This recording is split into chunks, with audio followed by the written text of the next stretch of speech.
Mahakama Kuu Kanda ya Dar es Salaam, mwenyekiti wa Chadema Tundu Antipas Lissu, mtuhumiwa wa kesi ya uhaini, amefikishwa tena katika mahakama hii kwa ajili ya kuendelea na ushahidi upande wa jamhuri. Tuko hapa kukujuza nini kinakwenda kufanyika.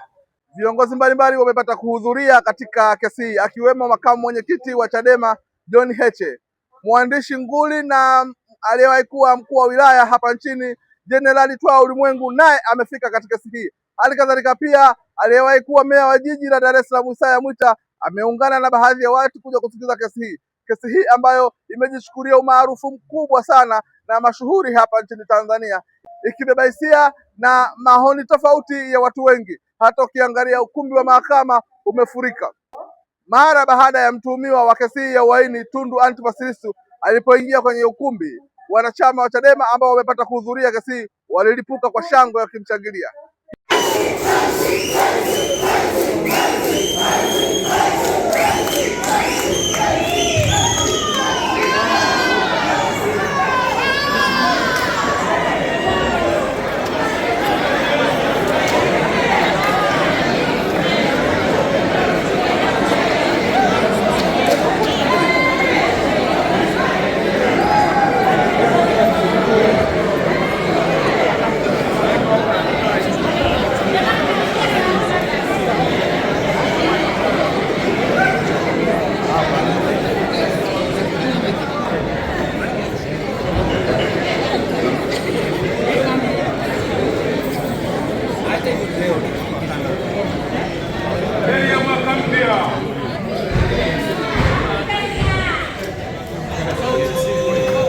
Hii ni kesi yenye mvuto wa aina yake.